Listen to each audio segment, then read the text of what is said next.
Економска криза, поскапе се, поскапе бензинот, струјата, храната, а последно поскапување кое што тропна на врата на македонскиот граѓанин е зголемувањето на сметките за интернет и телевизија пакетите, овој пат од Телеком. Според информациите кои што дојдоа до нас, Телеком од 1 октомври веќе рачуна повисоки сметки за пакетите, но меѓутоа рачуна само за оние пакети кои што не се во Магента. Магента најскапиот пакет нема да има поскапување. Меѓутоа проблемот е што половина од корисниците не знаат дека имаат поскапување, особено не оние кои што не ја прочитале детално сметката и не прочитале што пишува на дното со ситни букви, каде што велат почитување од 1 октомври, сметката за пакетот кој што вие го користите ќе биде толку и толку со 18% ДДВ, за кое што нема да биде врачунат попустот кој што го имате при склучувањето на договорот.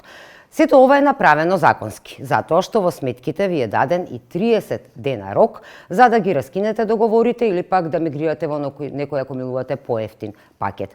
Доколку не сте ја прочитале сметката и не знаете, веќе не реагирате, кога ќе ви стигне наредната повисока сметка, веќе е доцна. Изминале 30 дена кои што ги имате како рок да реагирате без последици и без пенали за раскинување на договорот.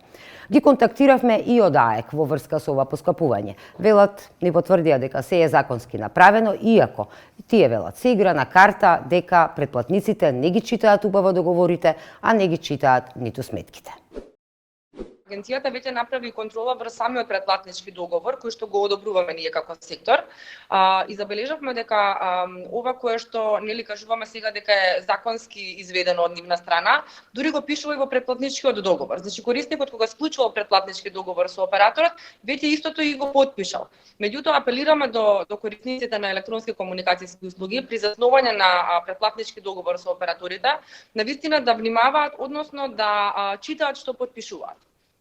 Заради тоа што генерално забележуваме дека има проблем со нечитање на таквите документи.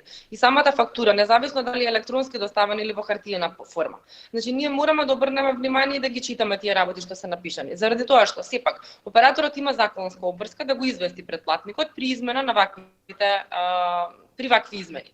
Значи во однос на најавеното поскапување од страна на операторот, сосема доволно е ако го известат на корисникот на овој начин. Односно, тука значи стои нивната адреса, име и презиме, претплатнички број, претплатнички договор и дури на крајот има и информацијата за можност за прекинување на претплатничкиот договор без наплаќање на казнени пенали. Така да во овој случај агенцијата е немотна да делува било како. Меѓутоа, доколку други оператори или истиот оператор независно прават одредени измени и не се на соодветен начин корисниците информирани, во тој случај можат да поднесат приговор до операторот, а понатаму и пред агенцијата. Освен што претплатниците не ги читаат договорите и сметките, уште еден проблем и кој што не може да им замерите, но сепак е проблем и мора да го потенцираме, е што во последно време најголемиот дел од претплатниците сметките ги добиваат онлайн. Нели штедиме хартија, ја штедиме природата и онлайн доколку плаќате преку интернет, тогаш вас може да ви е видлива само сумата. Не влегувате воопшто во деталната сметка да видите што пишува таму и нема да знаете дека веќе ви е направено поскапување на вашиот пакет.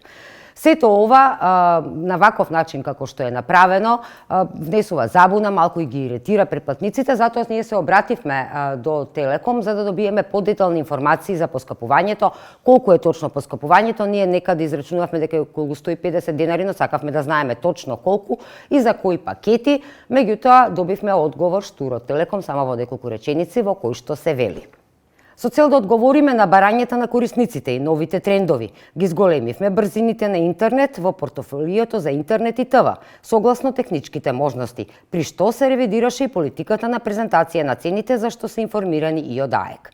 И покрај силните ценовни притисоци и ефектот од енергетската криза, континуирано инвестираме во најнови технологии и обезбедуваме врвна услуга на корисниците. Кои тоа корисници барале зголемување на сметките или побрз интернет, не се знае, бидејќи оние корисници кои што нас не контактираа велат дека поим немаат дека им се променети условите од договорот, а камоли да барале промена на условите од договорот.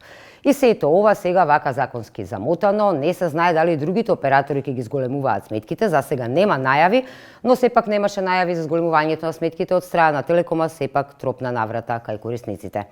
И бидете внимателни. Имате само уште неколку дена до истекот на 30 дена рок доколку сакате да ревидирате нешто во вашиот договор. Во спротивно, ќе си ги плаќате повисоките сметки од сега па до наредното зголемување или пак до истекот на важењето на вашиот договор.